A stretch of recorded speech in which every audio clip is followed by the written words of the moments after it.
Hey guys, today I'm going to be showing you all how to make delicious vegan sushi. I have 2 different fillings to share with you today and I'm super excited, so let's get right into it. The first and most important part of making sushi is definitely the rice. The type of rice I'm using today is medium grain California rice, but you can also use traditional short grain Japanese rice as well. When measuring your rice, a good rule of thumb is 1 cup will be enough for 3 sheets of nori. Washing your rice of course cleans off any debris, but it also removes any surface starch, which helps to prevent the rice from clumping and becoming gummy. Once it's washed, we'll want to shake out any excess water, then add it to either a pot, rice cooker, or pressure cooker. I'm going to be using my pressure cooker today because I find I always get consistent results with it. Once the rice is ready to go, we can place the lid on our pot and cook the rice on the rice setting for 12 minutes. I've included additional details on how to cook your rice on the stove in the written recipe, which is linked in the description. While the rice is cooking, we are going to prepare our vinegar. For every cup of rice, we will need a 1/4 cup of rice vinegar. Rice vinegar is important to making authentic tasting Japanese sushi, so I would not recommend skipping the ingredient, otherwise you may wind up very disappointed. Next, in a small pot, we can measure out 3/4 of a teaspoon of salt and 1 tablespoon of sugar for every cup of rice. Add in the vinegar and bring it to a gentle boil. We just want to cook this until our salt and sugar is completely dissolved. Once our rice is cooked through, we can remove it from our pot and put it in a bowl to mix it.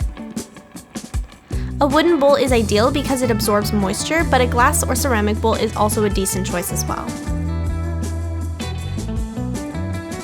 Then we're going to pour in our vinegar mixture and give everything a good mix. We want the vinegar to be fully absorbed and the rice should start getting quite sticky. Once it's all mixed, we can cover the bowl and place it in the fridge to cool until we're ready to assemble. After our rice is ready to go, we can get started on our fillings. For the first one, I decided to include roasted mushrooms. To make these, we're going to first wash off any dirt. Once they're nice and clean, we can go ahead and cut them around a 1/4 inch thick. I'm using a mixture of white button mushrooms and portobellos. Also, I just wanted to say, you guys don't have to do the same fillings that I'm showing you. This is just what I like to add, but I always recommend you get creative and make what you want to eat.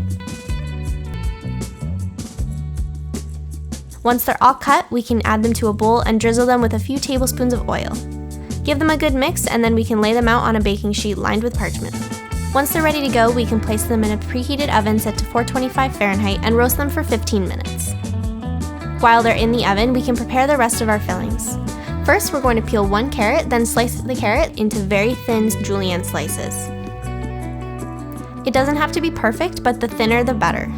Set those aside for later. Next, we're going to slice up some red cabbage. Try to get your cabbage as thin as possible as well. Once you have a nice handful, set that aside for later. By this time, our mushrooms will be done and we can remove them from the oven. Place them in a bowl and drizzle with about a tablespoon of sesame oil. For these rolls, I also decided to add some fresh cilantro. I'm just cutting some from my microgreens, but any cilantro will obviously work just fine. The last thing I wanted to add for these rolls were some pickled chilies. I pickled my own a few days ago and I will leave the link for my recipe in the description. For the second roll, we're going to make an edamame paste. To start, we need 3/4 of a cup of frozen deshelled edamame. Pour the edamame into a small pot of water and let it come to a boil.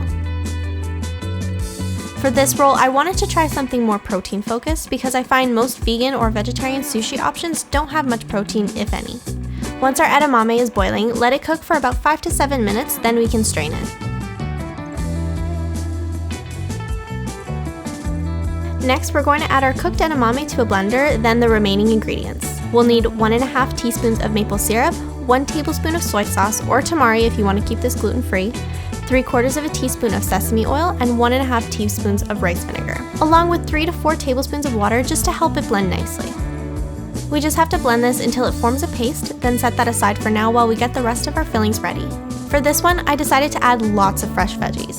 First, we're going to slice 1 medium red pepper. Take out the seeds, then slice them nice and thin. You can have those on a plate ready for later. Next, we're going to cut 1 cucumber into very thin slices just as we did with the peppers. Make sure to remove the seeds from the cucumber so there's not an excessive amount of water. Then we can set them aside with our peppers for later. Lastly, to add some additional protein, I also included some smoked tofu. Guys, I really don't like smoked things, but this stuff is so good. I really recommend adding it to your sushi.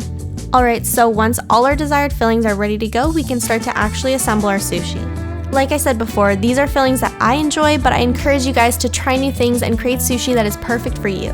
So to set up and assemble our sushi, we will need our fillings, a bamboo roller wrapped in plastic wrap, a small bowl of water, and of course our nori seaweed. Raw or roasted will work just fine. We're going to place a sheet of nori on our bamboo roller with the shiny side down, then wet our hands slightly before adding the rice. With our wet hands, we can grab a small handful of rice and start pressing it down on the nori. Be sure to make the rice layer as thin as you can make it, and also be sure to cover all the edges but leave a small gap at the top of the sheet so the nori can stick together. Once our rice and nori is ready to go, we can start adding our fillings. Be sure to place your fillings slightly down from the center. For the first one, I'm going to be adding some sesame mushrooms, carrots, red cabbage, cilantro microgreens, and pickled chilies. To wrap the sushi, we're going to grab the bottom of the bamboo roller and gently place it over the fillings. Make sure everything is tucked underneath, and then we can give it a good squeeze. Unwrap the bamboo roller, then continue to push the sushi onto itself to wrap it. Squeeze it again, and then remove the roller again. Brush a tiny amount of water at the end of the nori to help it adhere properly, then roll the sushi one last time.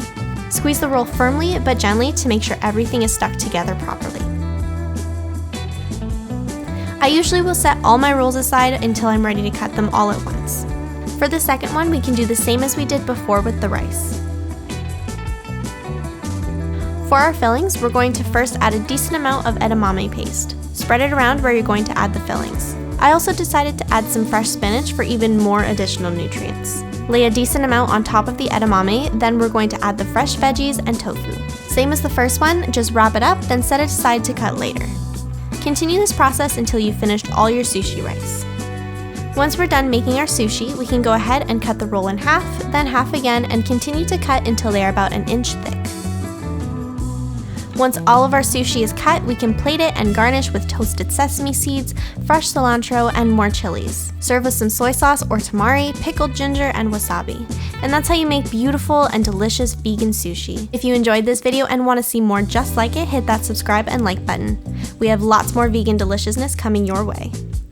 I hope you're having a great day, and I will see you in the next one.